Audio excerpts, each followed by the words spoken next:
بسم اللہ الرحمن الرحیم۔ آج ہم ایک ایسے شخص کی بات کریں گے جسے ہم سیف اللہ یعنی اللہ کی تلوار کے نام سے جانتے ہیں، جسے ہم خالد بن ولید کہتے ہیں۔ سوچو بھائیو، ایک آدمی جس نے اپنی زندگی مسلمانوں کے خلاف تلوار اٹھا کر شروع کی، لیکن ایمان لانے کے بعد وہی تلوار اسلام کی سب سے بڑی طاقت بن گئی۔ سوچو بھائیو، وہ انسان جس نے 100 سے زیادہ جنگیں لڑیں، ہر بار آگے سے لڑا، لیکن کبھی ہار کا مزہ نہیں چکھا۔ آج ہم اسی شیر دل، اسی جنگ کے بادشاہ، اسی اللہ کی تلوار کی بیان سنیں گے جسے ہم خالد بن ولید رضی اللہ عنہ کے نام سے جانتے ہیں۔ خالد بن ولید کا جنم مکہ میں قریش کے بنو مخزوم قبیلے میں ہوا۔ یہ قبیلہ مکہ کے سب سے طاقتور اور امیر قبیلوں میں گنا جاتا تھا، جو جنگ اور گھڑ سواری میں مشہور تھا۔ آپ کے والد ولید بن مغیرہ مکہ کے بڑے سردار اور عرب کے سب سے امیر لوگوں میں سے تھے۔ آپ کی والدہ کا نام بابا بنت حارث تھا۔ بچپن سے ہی آپ کو تلوار چلانا، بھالا پھینکنا اور تیر اندازی اور گھڑ سواری سکھائی گئی۔ جب آپ نوجوان ہوئے تو قریش میں آپ کو بہادری اور جنگ کا ہنر مشہور ہو گیا۔ کہتے ہیں آپ جس گھوڑے پر سوار ہوتے وہ اتنی تیزی سے دوڑتا کہ لوگ دور سے پہچان لیتے، یہ خالد بن ولید کا ہی گھوڑا ہے۔ خالد بن ولید رضی اللہ تعالیٰ عنہ کی زندگی اسلام سے پہلے کیسے تھی؟ اسلام کے شروعاتی سالوں میں آپ نہ صرف اسلام کے خلاف تھے، بلکہ آپ قریش کے ان لوگوں میں سے تھے جو مسلمانوں کے خلاف جنگ کی پلاننگ روز کیا کرتے تھے۔ غزوہ احد 3 ہجری میں آپ نے مسلمانوں کو سب سے زیادہ نقصان پہنچایا کہ مسلمان جیت کے قریب تھے، لیکن پہاڑ پر تعینات تیر انداز اور صحابی جنہیں رسول صلی اللہ علیہ وسلم نے حکم دیا تھا کہ اپنی جگہ نہ چھوڑنا، کچھ لوگ میدان میں سامان جمع کرنے لگے۔ آپ نے ایک موقع دیکھا اور اپنے گھڑ سوار دستے کو لے کر پیچھے سے مسلمانوں پر حملہ کیا۔ اس اچانک حملے سے مسلمان دکھائی بکھر گئے اور کئی صحابہ شہید ہوئے، جن میں حضرت حمزہ رضی اللہ تعالیٰ عنہ بھی تھے۔ اس جنگ میں آپ کی چالاکی اور تیزی کو دیکھ کر قریش نے آپ کو عرب کا سب سے بڑا فوجی مانا اور کہنا شروع کر دیا۔ خالد بن ولید رضی اللہ تعالیٰ عنہ اسلام کب اور کیسے قبول کیا؟ غزوہ حدیبیہ 6 ہجری کے بعد آپ نے اسلام کے بارے میں سوچنا شروع کیا۔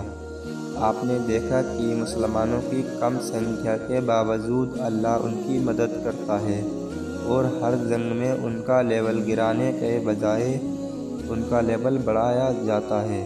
8 ہجری میں مکہ کی فتح سے ٹھیک پہلے آپ نے 3 بڑے قریشی سرداروں عمرو بن عاص اور عثمان بن طلحہ کے ساتھ مدینہ پہنچے اور نبی علیہ السلام کے ہاتھ پر اسلام قبول کیا۔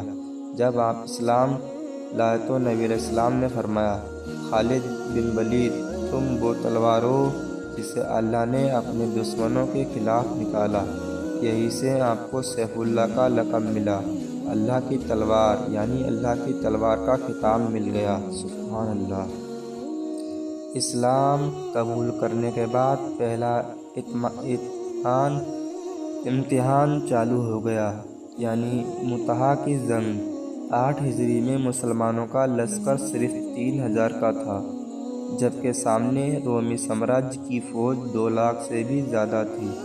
نبی علیہ السلام نے 3 کمانڈر طے کیے تھے، زید بن حارثہ، جعفر بن ابی طالب اور عبداللہ بن رواحہ۔ جنگ میں ایک ایک کر کے تینوں شہید ہو گئے۔ اس وقت لشکر نے آپ کو کمان سونپی۔ آپ نے صرف 3000 کے لشکر کو اس طرح جنگ میں ڈٹ کر بانٹ کر کھڑا کرا، بدل بدل کر لڑایا کہ رومی فوج کو لگا مسلمانوں کی تازہ یعنی نئی فوج آ گئی۔ اس چالاکی سے آپ فوج کو سرکشت مدینہ واپس لے آئے۔ نبی علیہ السلام نے مدینہ میں کہا، آج اللہ کی تلوار نے فوج کو بچا لیا۔ یمامہ کی جنگ، مسیلمہ کذاب کا خاتمہ۔ خلیفہ ابوبکر صدیق رضی اللہ تعالیٰ عنہ کے دور میں عرب میں ایک جھوٹا نبی مسیلمہ کھڑا ہو گیا۔ اس کے پاس بڑی فوج تھی اور اس نے بہت سے قبیلوں کو بہکا لیا بھی تھا۔ یمامہ کی جنگ میں آپ نے ایسی بہادری دکھائی کہ آخرکار مسیلمہ مارا گیا۔ حالانکہ اس جنگ میں بہت سے حافظ قرآن بھی شہید ہوئے، لیکن اس فتنہ کا خاتمہ ہو گیا۔ عراق اور شام کی فتح۔ خالد بن ولید نے 18 مہینوں میں عراق کے کئی بڑے علاقے فتح کیے۔ ہیرا، ایتان، تمارا، الولجہ اور پھر انہیں شام بھیجا گیا۔ وہاں آپ کی سب سے بڑی جیت یرموک کی جنگ تھی۔ یرموک کی جنگ اور رومی سامراج کی کمر توڑنا۔ یرموک کی جنگ 15 ہجری میں 40,000 مسلمانوں نے 2 لاکھ رومی فوج کو سامنے کیا۔ آپ نے میدان جنگ کو ایسے حصوں میں بانٹا کہ ہر دستے کا کام صاف تھا۔ آپ کے گھڑ سوار دستوں نے پیچھے سے گھس کر دشمن کو گھیر لیا۔ 4 دن کی جنگ میں رومی فوج کا گھمنڈ ٹوٹ گیا اور شام ہمیشہ کے لیے اسلام کے ہاتھ میں آ گیا۔ کمان سے ہٹایا جانا اور صبر۔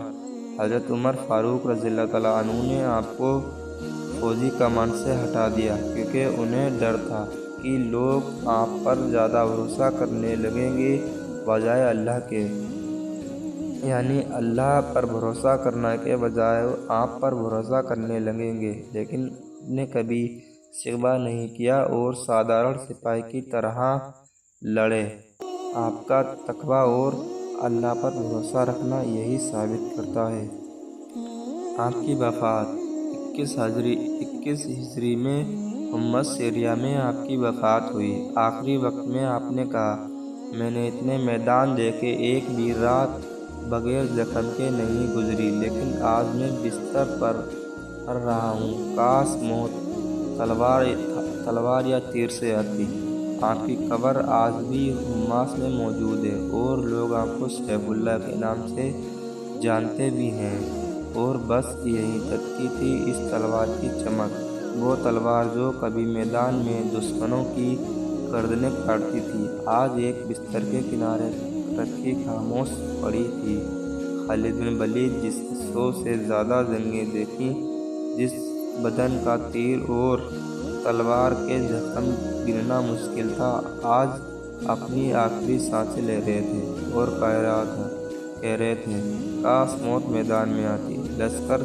لشکر کا شیر اب ہمیشہ کے لیے خاموش ہو چکا تھا۔ یہی تھی سیف اللہ کی داستان، اور جب صرف کتابوں اور دلوں میں زندہ ہے، لیکن جب بھی نام لیا جائے گا، یقین مانو جنگ کی مٹی میں پھر سے خون کی خوشبو محسوس ہوگی۔ سبحان اللہ! ایک ایسا انسان جس نے اپنے عتیق کو پیچھے چھوڑ دیا، ایمان کو اپنایا اور پھر اپنی زندگی کا ہر سانس اللہ کی راہ میں لگا دیا۔ وہ میدان جنگ کا شیر تھا اور صبر کا پہاڑ، اور آج بھی اس کا نام سن کر دل عزت سے جھک جاتا ہے۔ یہی تھی سیف اللہ کی داستان، جو ہمیشہ یاد رکھی جائے گی۔ بے شک سبحان اللہ!